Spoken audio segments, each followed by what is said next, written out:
Hello everyone, welcome to the Blast Historian channel. Our episode today is the Battle of Java Sea.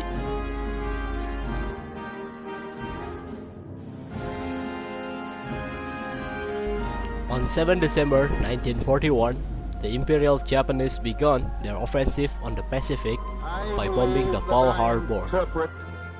The will of the Congress and of the people when I assert that we will not only defend ourselves to the uttermost, but will make it very certain. They also started their rapid expansion in Asia. The Japanese now want to take the Netherlands East Indies in order to secure its resource for their war effort. The Allies created the ABDACOM force to prevent further Japanese expansion.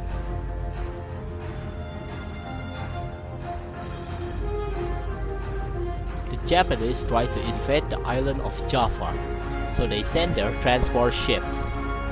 The Imperial Japanese Task Force was ordered to protect their transport ships to Java using two Myoko-class heavy cruisers, the Haguro and Nachi, then two Sendai-class light cruisers, the Naka and Jinsu, and 14 destroyers, Yudachi, Sabidare, Murasame, Harusame, Minegumo, Asagumo, Yukikaze, Tokitsukaze, Amatsukaze, Hatsukaze, Yamakaze, Kawakaze, Sazanami, and Usio.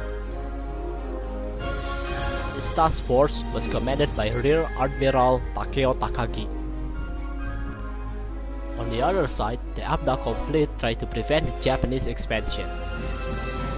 Their fleet consisted of two heavy cruisers, the USS Houston and the HMS Exeter, three light cruisers, HNLMS Neruiter, HNLMS Java, and HMAS Bird. And they also have 9 destroyers, HMS Electra, HMS Encounter, HMS Jupiter, HNLMS Cortener, USS John D. Edward, USS John D. Ford, USS Paul Jones, HNLMS With the Wit, and USS Alden. The Allied fleet was commanded by Karel Doorman and Konrad Helfrich.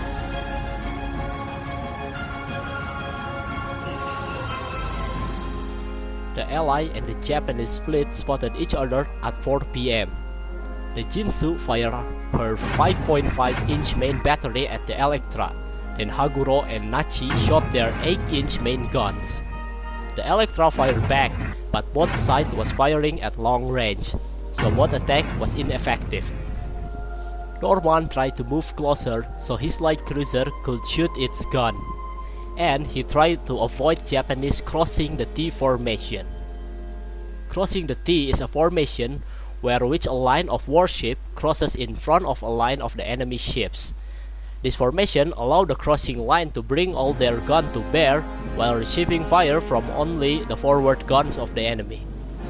On the other side, Takagi tried to launch torpedo attack using Type 93 torpedo, but most of the Japanese torpedo missed. Fortunately, one of them hit Cortener. The Cortener was hit at 5:13 p.m. at her amidship and sank within minutes. Then, at 5:08 p.m., the Exeter was hit by an 8-inch shell. The shell successfully penetrated her boiler, and that reduced her speed to 11 knots. The shell probably came from the Haguro. In order to avoid collision, the Exeter turned to the port side, but due to lack of proper communication, 3 cruisers followed the Exeter. They think it was the signal from the Reuter. The Allied formation now is breaking.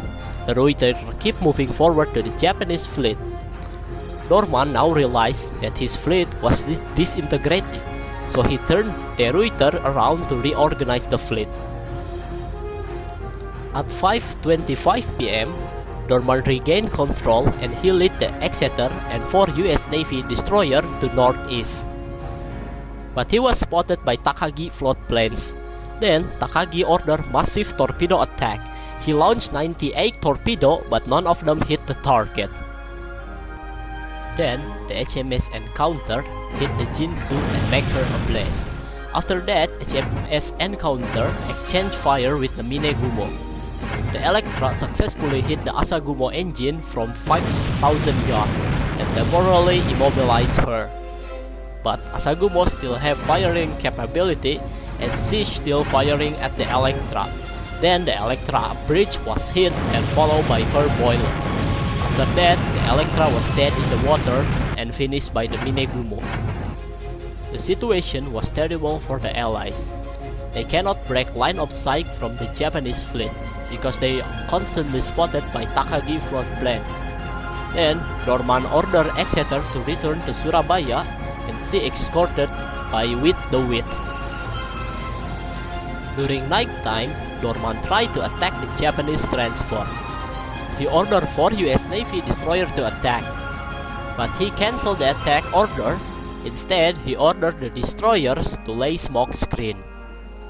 But USS John D. Edward decided to commence torpedo attack to the Japanese. Then, the US Navy destroyer followed her. They launched 20 torpedoes from starboard. Then they reversed course in order to fire another 21 torpedoes from the port side. Takagi tried to turn his cruisers north so he could avoid the incoming torpedo. Dorman was outmaneuvered, outgunned, and outspotted by Takagi Task Force. His 4 US Navy destroyers are now low on fuel and they also have no torpedo left. He also only have 4 cruisers, and Dorman still tried to search for the Japanese convoy. So he moved north and then Houston and Perth spotted the Jinsu. They fired at the Jinsu and the Jinsu launched her 4 torpedoes which all of them missed. And he was informed that 4 US Navy destroyer was returning to Surabaya to rearm and refuel. The departure of the US Navy left only 5 ships under Dorman command. Then, the Jupiter suddenly knocked out. She was hit by friendly mine and now she was dead on the water. The Allied force now exhausted and low on ammunition. Despite the problem, Dorman refused to retreat and still determined to intercept the Japs convoy. On 11:10 p.m., the Allies spotted Takagi's ship and opened fire. Takagi returned fire, but he also low on ammunition. He fired slowly because he only have 1/3 of the 8-inch shell. And he had some torpedo left to commence final torpedo attack. The Nachi launched 8 torpedo and the Haguro launched 4 torpedo. 2 of them hit the Allied ship. One of Nachi torpedo hit Java aft and exploded her aft magazine. 15 minutes later, the Java was sunk. While the Reuter tried to avoid the torps, she exposed her broadside to Haguro torps and one of them hit her aft, which caused the ship to be burned. She also lost her power and now she was ablaze and dead on the water. In the end, at 2:30 a.m., the Reuter was sunk and Dorman was killed, and the Houston and Perth retreat to Tanjung Priok. The Japanese tried to intercept them but failed. The Battle of Java Sea ended with Japanese decisive victory. The Japanese successfully sunk 2 light cruisers, 3 destroyers, and heavily damaged 1 heavy cruiser. Also, the Japanese only suffered minor damage from the Ally. The Ally only damaged 3 destroyers and 1 light cruiser. That was our episode today. Thank you for watching, and if you like and enjoy the video, don't forget to subscribe and like the video. I wish you have a nice day and see you in the next episode.